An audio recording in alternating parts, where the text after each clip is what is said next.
so far. He's looking at the way it's being played here. I would actually expect the E2 go roam, and it does go roam, but I did not expect the Khalid of all picks to make its way onto the scene. Khalid, not popular hero. I think it's only been picked up once by Luke, and that was also a loss for Luke. Yeah, and there's also a loss for Pi against Onyx. I remember now. So 2 times he's been picked, 100% losses, 0% win. Do you think it's a desperate pick? Do you think it's a desperate measure from Dewa Arashi? I feel like it has potential. It has good lane dominance to try and shut down this Lapu. And later on, if they're really that concerned about Skylar, without a Purifier once more right here, that Raging Sandstorm can spell doom for him. On top of course, the output of damage. All these spammable spells, it's a completely different scenario for Rrq. We don't have as many playmaking tools, so they have to be a bit more calm and calculated in how they want to approach these fights now.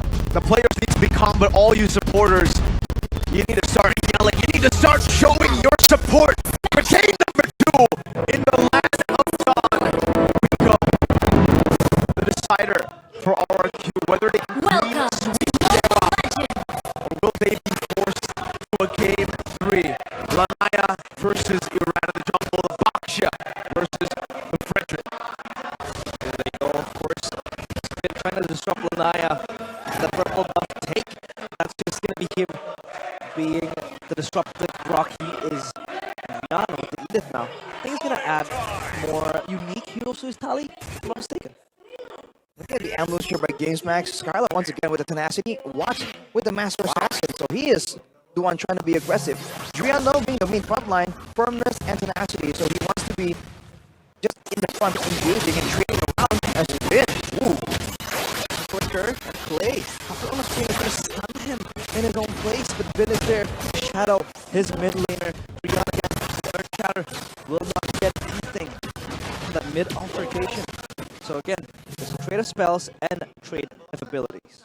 Well, fine and dandy now, but let's talk a little bit about this gold matchup. We were talking about how Natan versus Moskov is basically a lane that Moskov can utilize, his maneuverability to bully the Natan. And I think it's the same thing here up against the Claude. You can use that second skill to deny a lot of these minion takes from the Claude. And it should be a win for Moskov early on. I think later, because you can technically say whatever you want back away. Fear of Misery, whenever he goes in with a BMI, and even a possible stun and a lot of kill pressure from this Moskov. Look at the ambulance right away. Well, I got Skylar and Watt just dueling it out right here. Whoa.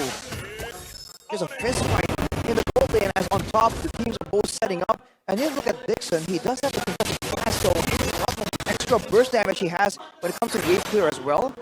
Look at the level advantage. They're already making their first move right here, even though Rrq are the ones aggroing the turtle, trying to maintain control over it. Objective in their eyes, shooting the flash, and the hard guard popped up, but the Brave Spider is there. The Dixon gets the first blood though. Finn will be able to move away. Spear of Destruction misses from Skylar as they try to take down Dawn. Double kill for Dixon. Dixon is very well played, chases it forward with the Arcane Chain. Able to get the double kill. No, he won't, he will! And Clay, the last standing man in the proximity of the neutral objective, is able to get the double kill. Clay saving the play for Rrq. Looked like a horrible start to the game, but he was able to find a trade instead. Still, in favor of Dewa though, they got the turtle and 3 kills on the board. So Rrq will have to look to come back again. Dixon was phenomenal in that skirmish, and audience prediction has grown to the side of Rrq. Earlier it was 70, now it's 80% towards Rrq. For Rrq though, they have to be a bit more careful when it comes to the neutral objective contest, especially when they put Iraq all the way out there, letting him be first down by everyone on the side of Dewa. But now Vin is the main target. He'll be able to get out, and now it's back to the slow build-up. And for the most part, it does seem like Rrq just reacted. Oh, am I crashing in towards Vin? Hard gun as well. Guardian's barrier is there to just help him delay the arrival of Rian. But there goes the puppet on a string. Case in the backline. He's able to just weave away the Razor's Wrath, getting the kill, and that is going to be Clay.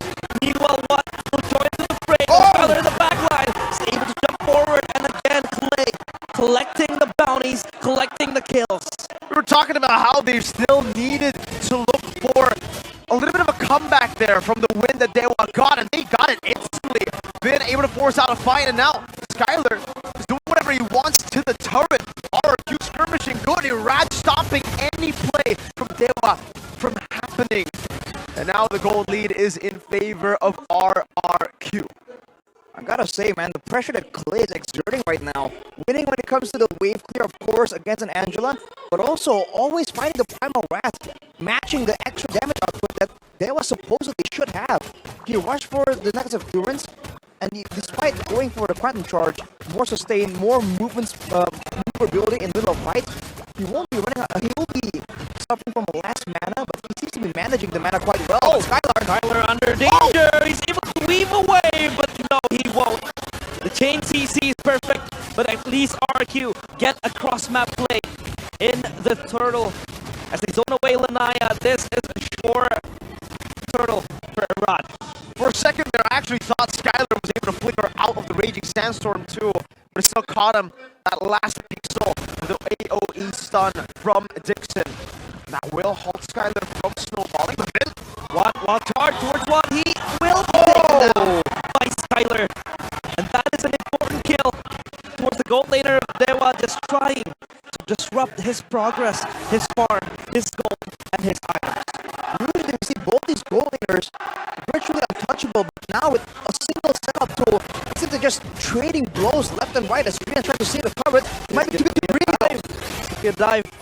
Rian pop out from his stack form. Skylar now in danger. Case flickers forward. Skylar looking to just dodge it, but no, he will die in the hands of Rian. Back up is here though, Vin and Clay trying to avenge the death of the prince as Rian is able to hide concealment. He's playing with the push, and now what? Pops the blazing duet with the hard guard popped as well. They're able to just escape from that misery. Losing Skylar was a blow, and they almost lost themselves. Oh, no. Destruction. no, He will jump forward. Wow. Oh, there is still a follow-up there. Prolonged fight, Rrq with the taunt. We're trying to get Rian. Rian is down. Again, Clay. 5 kills to his name.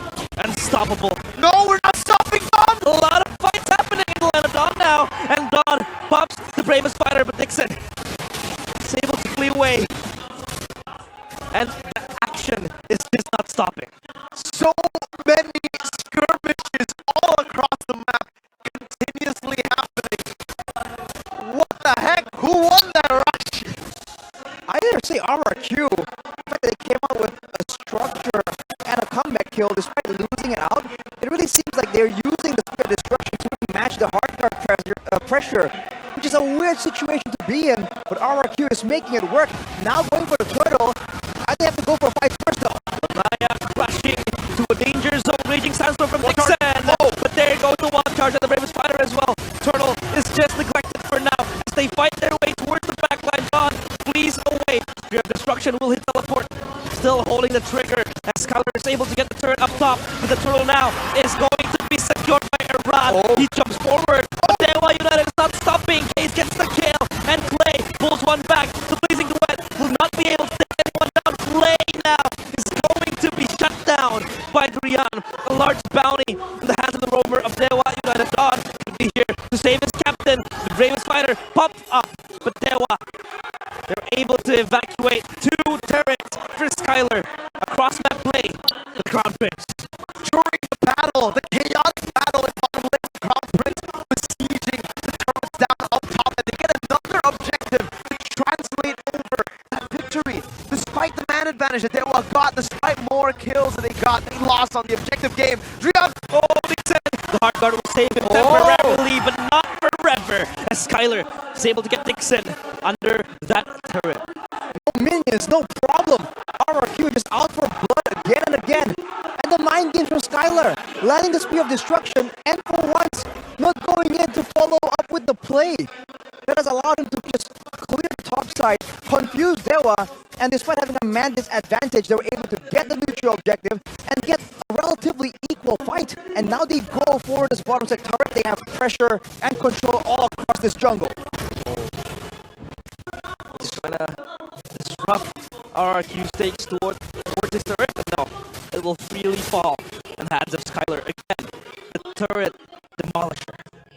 All three tier 1s taken down, 2 tier 2s already for RRQ, and only 1 tier 2 left standing in the mid lane. And they haven't even started with the Lord. 4,000 gold lead for RRQ, and he ran. Oh, big item power spike there with the Sky Guardian helmet. Expect some more damage with the Appraiser's Wrath HP. Skylar, because Spirit of Misery. Spirit of Misery just tries to buy him some time to move away. But what behind? Trying to dish out the damage. Dawn jumps in. Spirit of Destruction. Where Skylar jumps, the Raging Sandstorm is there. It's perfect. But thanks against Skylar. This is turning around for Dewa United. The Appraiser's Wrath will get Dixon in the process. But it's just a rod living to tell the tale. A spicy one at that. As he just lost his comrades in that battle. And he is next on the blacklist. As Dewa United, the gods, just mighted the kingdom from up above. A big smite down towards all 5 members. Straight to the Lord they go. Only fins up, and they won't be able to reach it. That's a free Lord to Dewa United. A comeback in game 2. Over aggressive from RRQ, trying to extend their lead, but losing everything instead. Now with the Lord taken, they can still clear it, but they have to be careful and they have to find a solution right here. That is not the first time Skylar has been deleted by the Raging Sandstorm, by the big burst damage play from Dewa United. Let's take a look at the replay by the Samsung Galaxy S24 series. It was looking so good for RRQ, hiding away from the bulk of the damage, using Dawn as a re-engage tool. But watch this, look at Dixon coming in, just like that. Damage, the crowd control, and even though Clay has the Primal Wrath to try and trade back that damage, it just wasn't enough. Now RRQ on the back foot, can they avoid more plays coming in from Dewa United?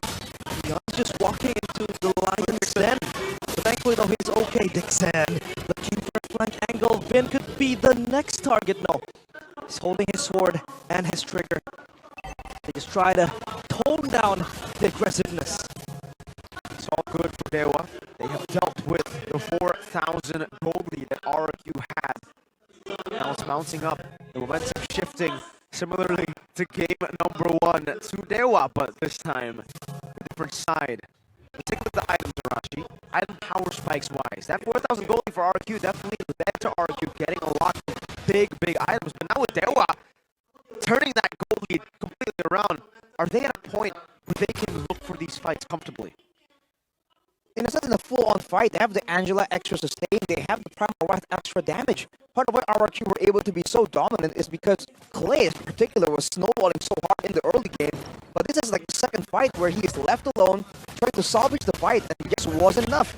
Now both gold laners have just finished the Win of Nature, so when it comes down to a full-on duel, there's going to be outplay potential available for both Skylar and Watt. So with the Purifier, I do feel like RRQ are the ones who are forced to really make a play, and Dewa can be a bit more reactive. A bit of a similar story to game number 1. Truly is. Let's take a look at the real-time victory rate, still favoring RRQ with more turrets in hand and still with the 1,000 gold lead. 64% to 36% presented by Samsung Galaxy S24 series. Look at Dewa's maneuver. Trying to control the top side of the map. Trying to force an error out of RRQ later on during the Lord. I believe an ambush is what they have planned.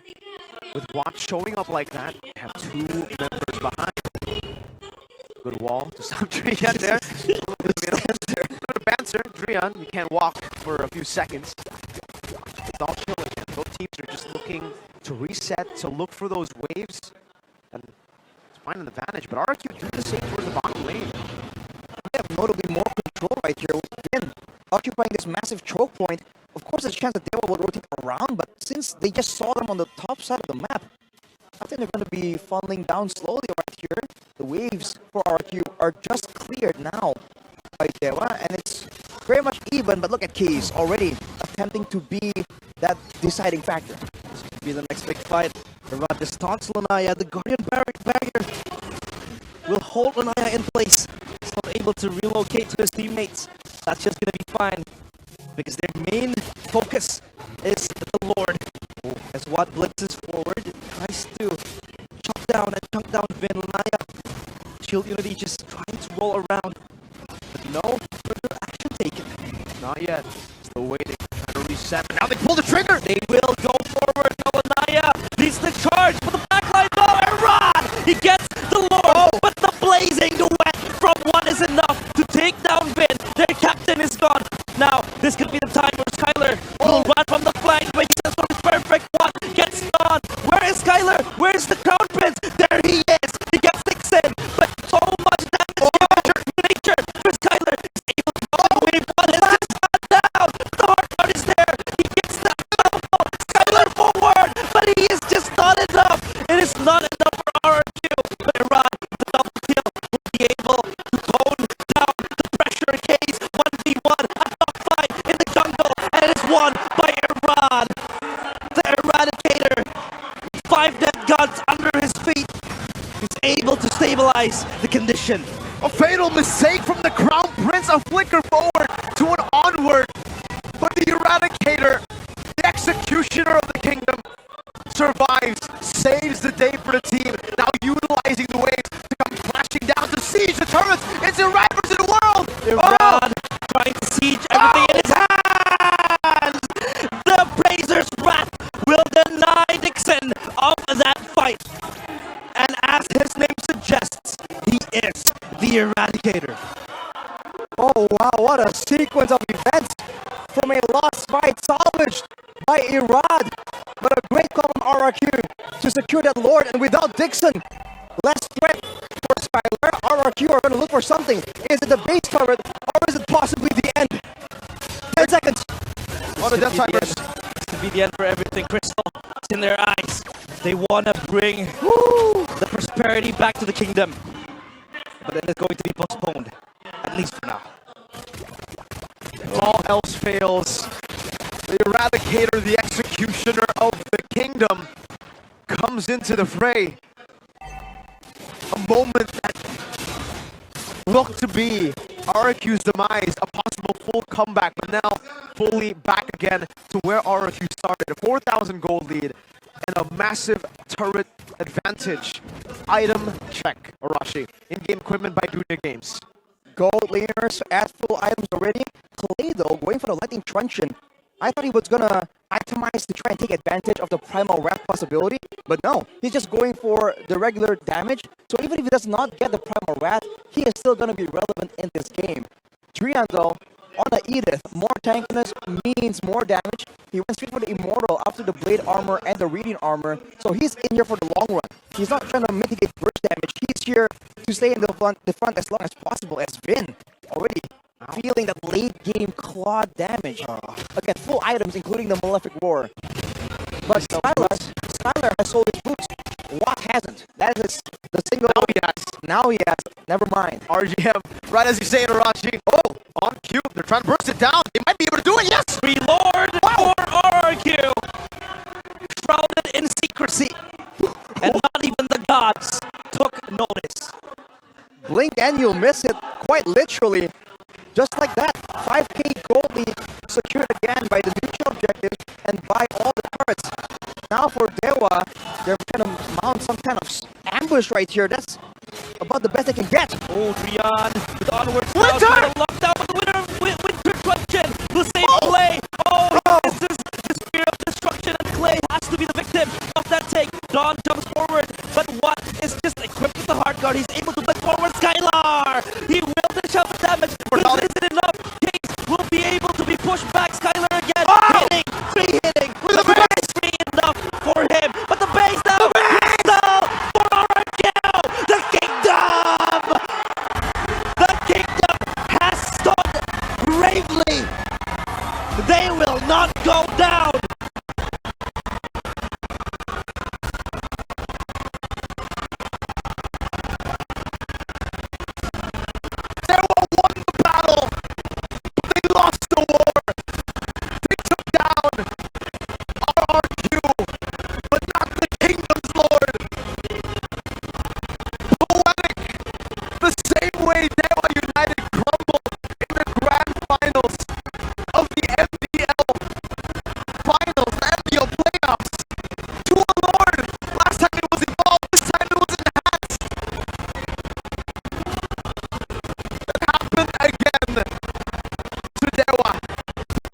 time.